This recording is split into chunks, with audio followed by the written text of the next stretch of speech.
This is a FLIR. This is the real deal. I don't know if you're familiar with that. This is what firemen would use to like throw on their phone real quick, run into a burning building. This is not going to be an app you're going to be able to go home and download, just so you know. You can only use the application if you have the hardware, and the hardware is pretty pricey.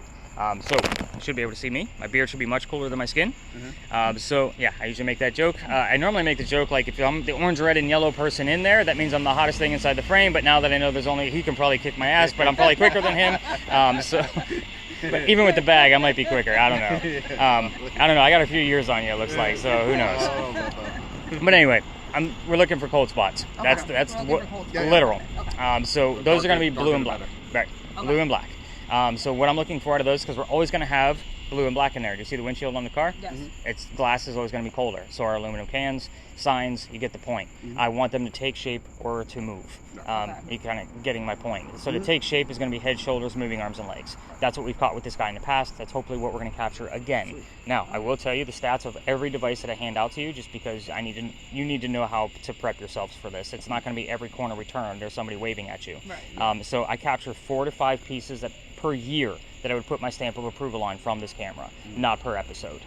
So again, and when I've caught with that, it hasn't been just like a blue dot moving across the screen because it was a cold spot moving. Like I'm talking full-blown cold people walking towards us, walking across away, so forth and so on. So that's what I'm looking for out of this guy. So we'll use this through half of the night and then we'll swap out, and I'll get you the infrared camera and we'll be using that for the remainder of the night. We'll actually use that for like 2 spots, and then because we're not going to be doing. You've never done a ghost tour. Have you ever done a history tour? So, no. Okay. But yeah, I mean, usually when I tell you guys to be discreet, just hold it belly level, like we're just sitting here talking. You just hold the cell phone. It's part of the reason why I use that one and not one of the actual FLIRs. It's because it's very discreet. Right. It doesn't make people feel weird. But anyway, welcome to a parking lot. Congrats, you made it. Sorry, I take you guys to weird spots. So first off, know that I am not going to be giving you questions here like what color was George Washington's white horse, like what we did with the Big Red Barn. You will be getting the answers from your spirit box, and I won't give you those answers when I give you the history. For this location, what's going to happen is I'm going to give you the history, we're going to talk about what goes on here, and then we're going to basically take a lap or two and see what's going on. I'll take a bunch of notes, obviously, of what I'm doing here. I may even separate from you just to see if there's other readings going on, and that way it gives you kind of a little bit of a privacy to listen without me over your shoulder, to kind of get used to your device. And obviously you're going to be filming everything the entire time, just to kind of see what's going on. So let's cover the history. Where are we? This used to be the Charles and Eliza Pinckney Mansion. So their mansion sat in the front of the space, and Eliza's garden was lined up with the Five Church Restaurant and came all the way across. And we are standing in the servant and slave quarters for the home. So that's the layout of the land. So hopefully you guys don't get uncomfortable with the word slaves, because I have to use it quite a bit. So I usually don't give that disclaimer, but you guys kind of both looked at each other like, oh, okay. I was like, okay, hopefully that's not a word that's going to be that's history. It is what it is. Yeah. I mean, you're in the South, you're going to hear about it. Right now, and again, no matter the diversity of my groups, I have to talk about it because I put it in a different light. So you'll see that as we kind of go through this. But anyway, not that slavery was a good thing. I don't do that. We get it. It's all good. So who the hell were Charles and Eliza? They had a son named Charles. They had a nephew named Charles. That's 3 Chucks, in case you weren't paying attention. So the son and the nephew were signers of the Constitution for South Carolina. Big deal for us. I hate politics more than all of us put together. So I usually give the gentleman that recognition, because if I don't, they will do it for me through your spirit box in a nasty manner. So I just make sure I give them their recognition. We move on. We talk about Eliza instead. And by the way, the 3 Chucks, again, that's why we look for those secondary clues, in case I didn't say that. So that way I know which Charles is here. In the event you hear the name Charles, hopefully I get the secondary clue so I know which one it is. You might say son, you might say cousin, you might say husband, you might say something about their birthdays. You're seeing the breadcrumbs that may pop up. But anyway, Eliza, much better story. Let's get on to her. Eliza marries Charles at a young age according to today's standards. So I say it like that because if you were going to ask her how old she was, do not expect numbers from the colonial times from when she came from, like 12 and 14 when young ladies got married. Think of today's standards, because the husband was over double her age when they married. It was creepy then, it's creepy now. Yeah. So I just put that out there. Oh, look at that, a 16.2, 19.4, hang on. 16.2, 19.4.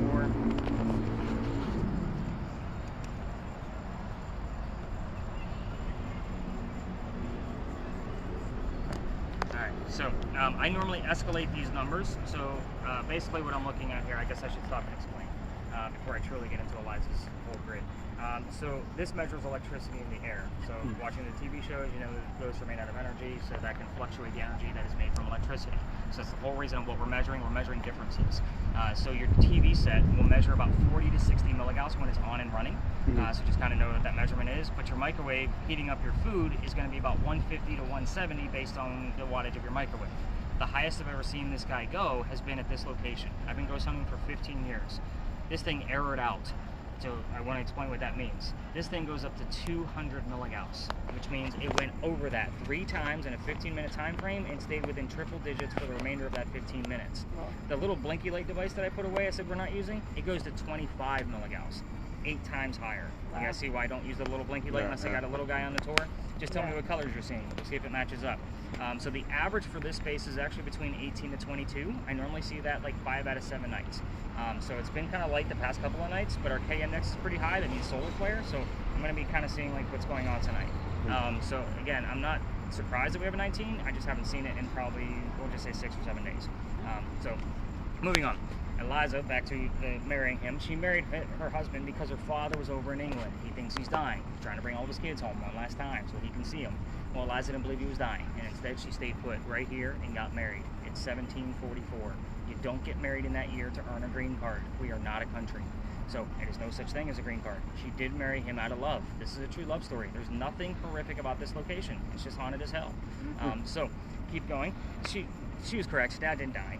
So he starts sending her gifts from England to where we're standing. One of those gifts happens to be the plant seeds of indigo.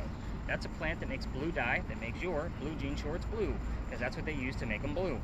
We still use it today, so that's how it goes. But when she got her seeds, no idea what to do with them. She had to learn from her servants and slaves how to keep it going. It's not always hot here. So when she learned how to keep it going, she learned how to make the dye, moved it to a cash crop, got a hold of her dad and said, the rice plantation prices are going downhill, which is most of the plantations that they owned here.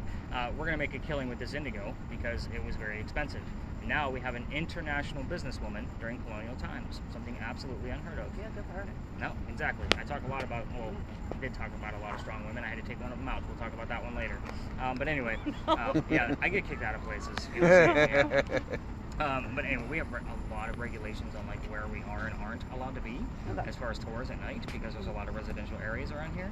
And there's one place that I was super excited about because I did a crap ton of research and it actually kind of proved me wrong. I was hoping it wouldn't turn out to be something, but it turned out to be something huge. I did that place for 4 years, and then just about a month and a half ago, they started like patrolling that area saying no tours in here, no tours in here. I'm like, are you kidding me? So yeah, we'll talk about that one later. But so that's the boring business stuff, by the way, of Eliza. Let's get into the weird shit. You're gonna basically stay focused on her death. Okay. So 4 major things that we get answers to: age at time of death, what caused her death, where she's buried, which president is a pallbearer at her funeral. So again, notice that they're not yes, no questions. If you go rogue, there's basically like 3 major rules: no yes, nos, be respectful because it is a place of respect. No like poking the bear here, and do not ask about the children. Okay. I'll explain why before we leave the space. You muggles will unintentionally poke the bear. So that's kind of how this goes. I think I'm gonna let Chris ask most of the questions. I think I'm gonna let him, unless you want me to. You feel whatever you guys want to do. It's your night. I do this every day. Yeah. So kind of keep that in mind. Let me take a look at the word list to see where we're at now. And of course, I forgot my glasses at home today. Dare together, gone. That's weird. Again, if I say anything that might be relevant to a lost loved one of yours, just feel free to let me know, but don't tell me a whole lot of information. Okay. And the reason why is because let's say you lost great-great-grandpa, and I'm using a very distant relative, as I'm sure you can tell. Let's say you lost him a year ago, and all of a sudden his name shows up, and he walked with a cane, so you have his name and the word cane. I don't want to know anything else because when I go back to the office, I don't want to be looking for that shit. Right. So if I stumble across it on my minute 1, 5, 10, 15, 20, then I stumble across it. That's a whole different ballgame. I don't want to know.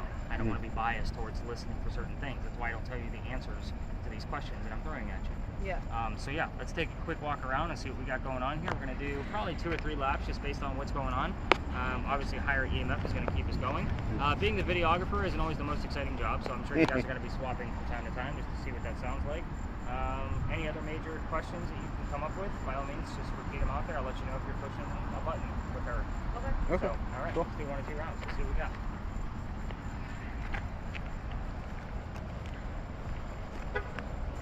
Eliza. These cars, I appreciate that.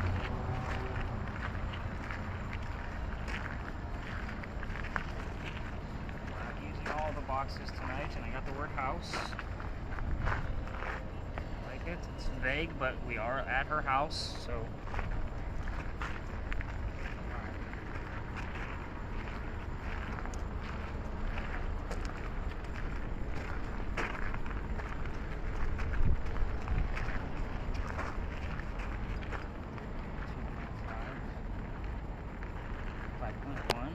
keeps fluctuating.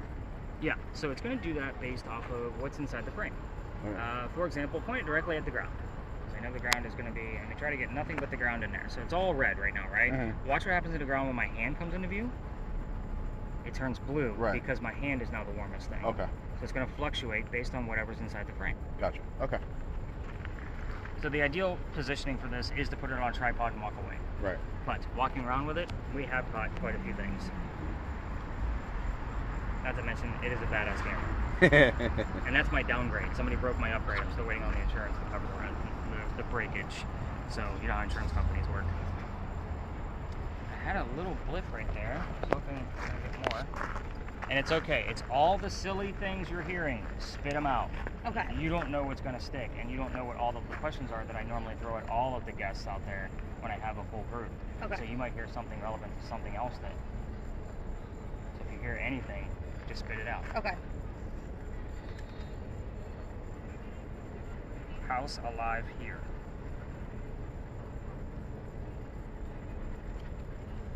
Eliza, did you move? Because I got no numbers here. Where did you go?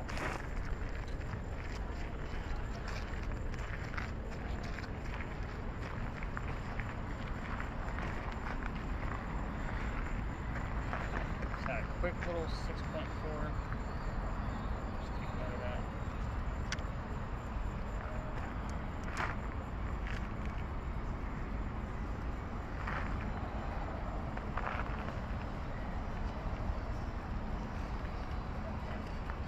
Are you hearing anything? I am hearing stuff, but it's so like I don't want to say scattered or choppy, but it's hard for me to like I don't know what's worth telling you what I'm hearing Well, because that's the fun part of this is you don't know what's going to be there yet. It could be the silliest thing in the world. That's usually the stuff that sticks.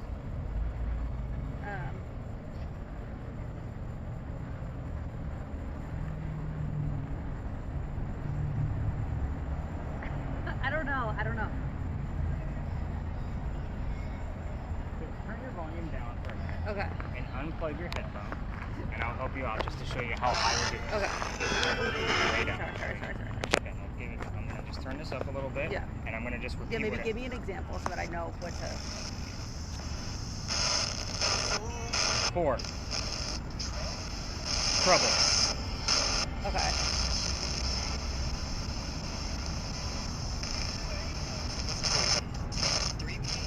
Three people. Okay. We're 3 people. Don't. No, I'm saying we're 3 people. Pressure, okay.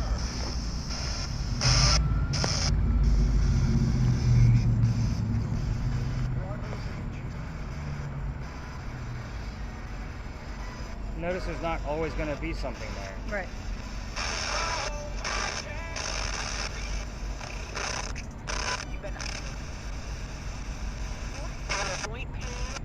Joint pain. Okay. All right, I got you. You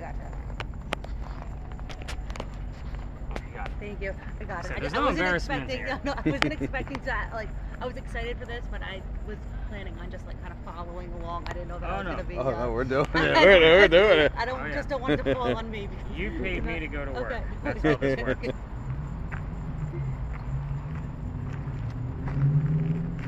All right, I got a random. 23.1 and Yeah, I have a 40.3. random circle right in front of me. I can see it.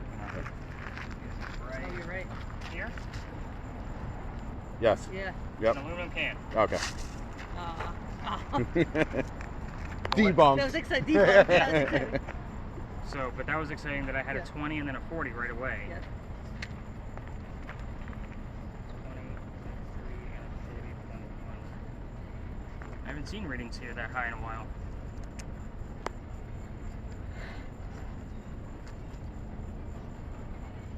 And it's okay if you see something like that, just walk right up to it. Okay. You know, a lot of people are like, hold the camera still. I'm like, no, just walk right up to it. If you see somebody walking, like, and they're all blue, yeah, go walk up to them.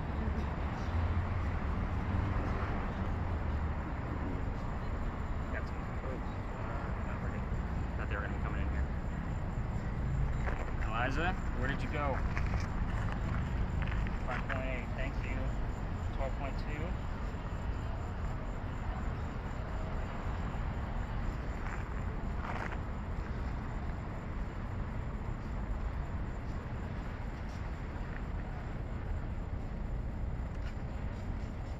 Liza. We're not going to stay long if you're not going to give us any answers. I know you don't like to stay long to begin with, but hold on. I'd love to hear from you. Maybe you want to tell her what happened to the mansion instead of asking things that are so personal.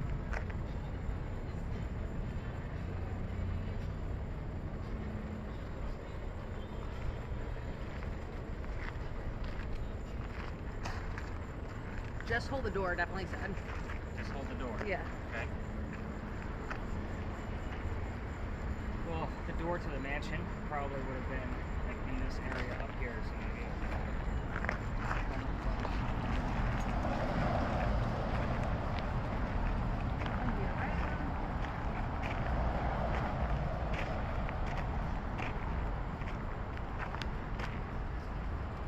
Liza, if this is where your front door was, can you give me the word door on the word box?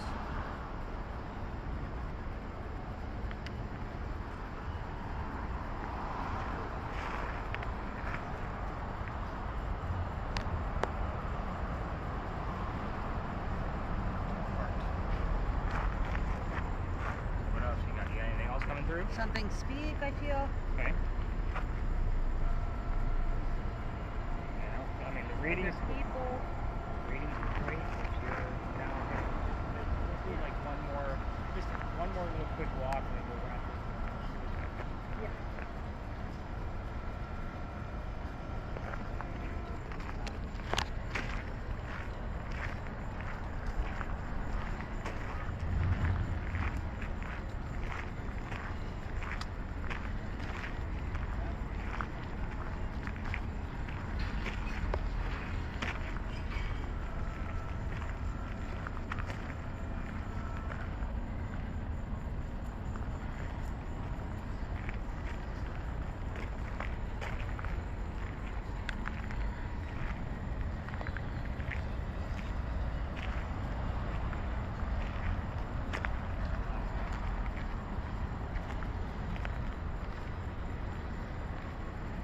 Yeah, I'm sitting at flat zeros. I think I poked the bear. I'll explain. Come on back. Let's try to figure out what works. Want me to pause? Walking away, I asked her, yeah, you can hit the stop button on yours. Shoot on it. Here's how this location works. Let me take a look at the word list real quick, see if we got anything. A whole lot of nothing. This one is sucking tonight. We're already up to 44 terms. I got the word screw. Interesting. So every ghost store comes down here.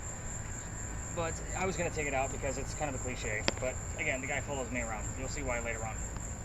But this place is called Philadelphia Alley. Obviously, Philadelphia is a big thing for us here in Charleston. Hold on, I don't want to cut you off. I'm not holding this correctly because it's not. But your fingers are in the way of the Yeah, camera. that's what I'm. Okay, the camera's over here. Okay. Yeah. That's what I'm. Okay, It's gotcha. the attachment. I'm thinking this way. So this place used to be called Dueler's Alley. This is where some of the duels used to occur for the city of Charleston. So every ghost story comes down here, tells the exact same story. I'm going to give you the same story, but I'm going to throw a few extra details in there because you're ghost hunting. You're not on a campfire in Marshmallow Ghost Store. So let's kind of get into this.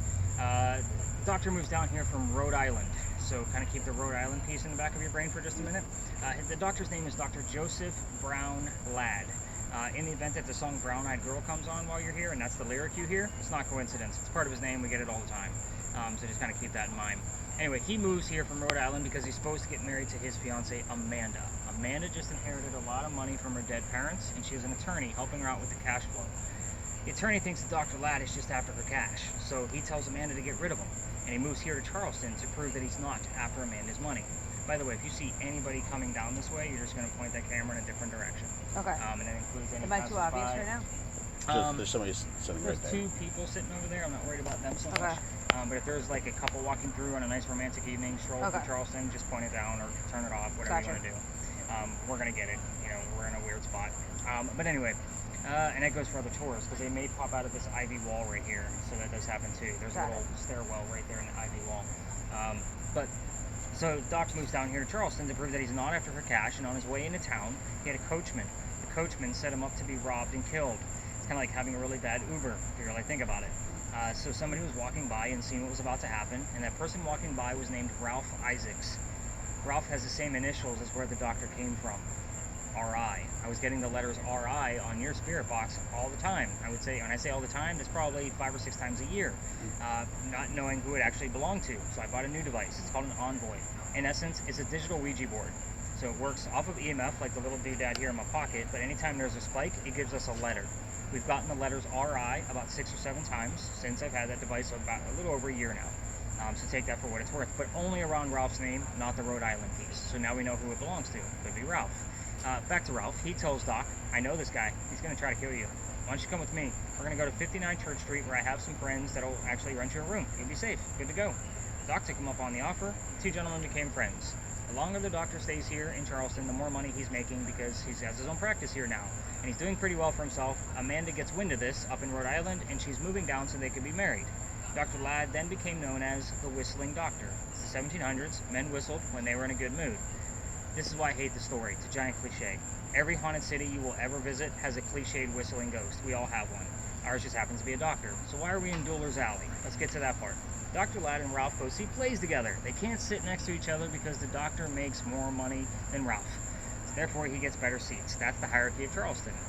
So on the way home one night of seeing Richard III, the play, they're arguing over the new actress that they just saw in town because neither one of them had ever seen her before, and they were discussing it. Dr. Ladd thought she was great. Ralph didn't. It turns into an argument, and then Ralph is insulting the doctor's fiancée back home in Rhode Island. It got really ugly between the 2 of them, and they went their separate ways.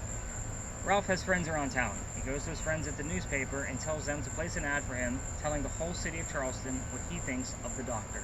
Kind of a, you're a disgrace to society kind of bullshit. Doc saw this ad and rebutted with, let's go to Dueler's Alley. Somebody's gonna die. Keep in mind, this argument started over an actress. I just like to point that out.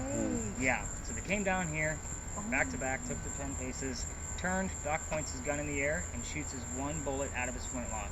He did not want to kill his friend. He just wanted the courage to show up to the fight, which is often what happened at duels. However, Ralph has his 1 bullet, and he puts it in the kneecap on the doctor. Doc didn't die. He fell to the ground. His friends picked him up and took him home to 59 Church Street, where he died 10 days later, November 2nd of 1786, after refusing medical treatment. I'm going to point out 2 things about that last statement. First off, it's 1786. Gunshot wounds are a lot different back then than what we know of them now. Secondly, he is a doctor. He probably just thought he had lead poisoning and tried to bleed it out himself, but obviously he failed because he died. Every tour that comes down here, because there is a lot of them, I'm really surprised there's none down here with us right now, that listen for the whistles. We have a camera running plus my voice recorder. If we're going to capture a disembodied whistle, it's more than likely going to show up on one of our 2 devices. However, your device, can't tell you how many times on one of my minute 5, 10, 15, 20, or whatever time we're down here, I capture the whistling part of a song and then the word doctor immediately from a commercial. Happens all the time, dozens upon dozens of times. I don't look for it, it just shows up. I know the time frames of where we kind of are at those particular nights, so you guys see the point. If you're going to try this on your own using the voice recorder from your phone, ironically enough, we were just talking about that, and you walk all the way through here, I've been kicked out of here, I can't take you all the way through. You listen for those whistles, just remember that every local knows this damn story. Anybody walking up and down Cumberland or Queen Street, we all throw a whistle down this alley. Yeah. It's just something we do here. So I have a couple that I can't debunk because it was a quiet night like this and there's nobody around, and I have a whistle coming through.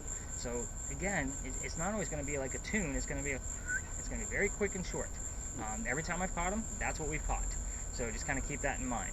Here's how I got kicked out of here. This is the fun part of the story. Normally when I have I was curious. Yeah. I didn't want to ask. Well, if I had the teenagers on the tour, their ears perk up because obviously I talk very quick through this one because it's very warm down here, and we're not going to spread out because I can't. We're not allowed. So here's how this goes. How do I put this? The alley, going the way we came in, used to have a wall up there. The reason why is this was called Cow Alley. This is where they kept the livestock for the city of Charleston. Cows, goats, and chickens are down here. And the reason I tell you this is because the bricks down on the other side is where the alley started. And of course, it just eventually kept getting bigger and bigger and bigger until what we see of it now.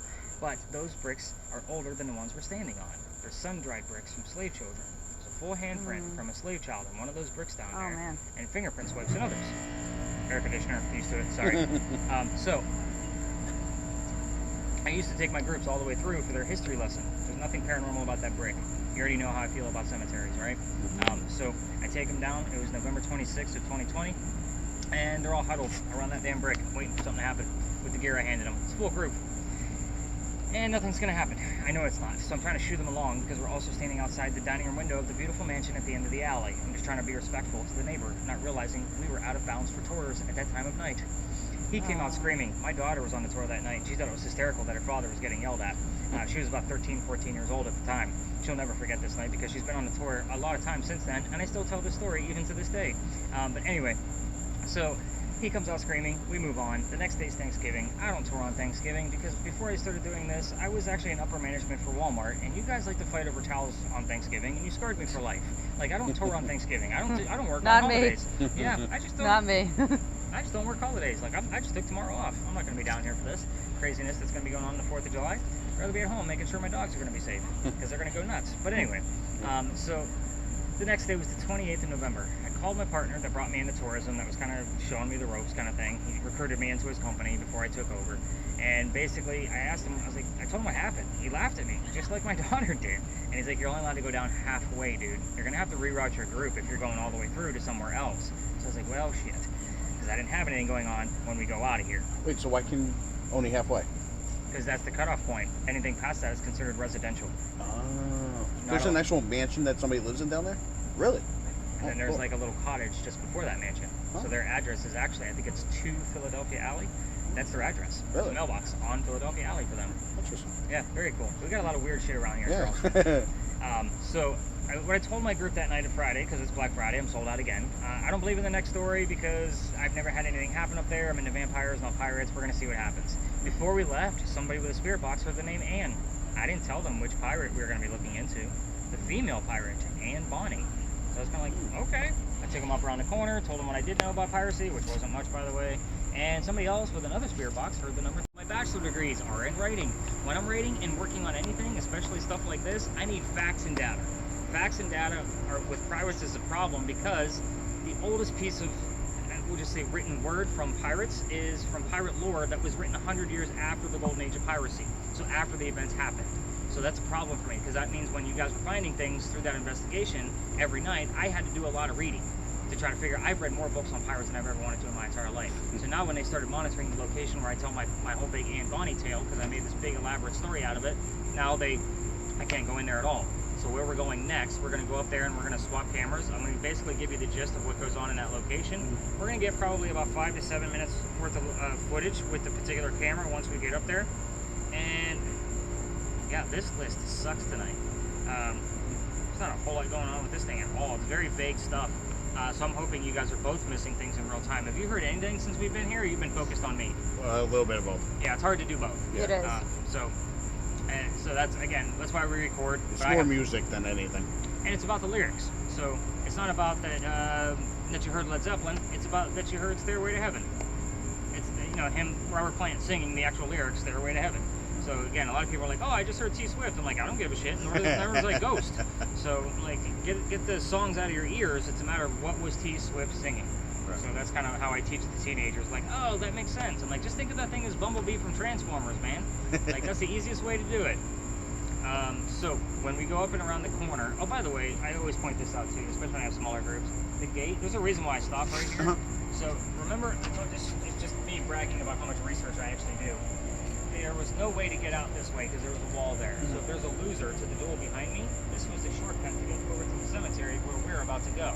Otherwise, they're going to go all the way down to Queen Street and then double back with a dead body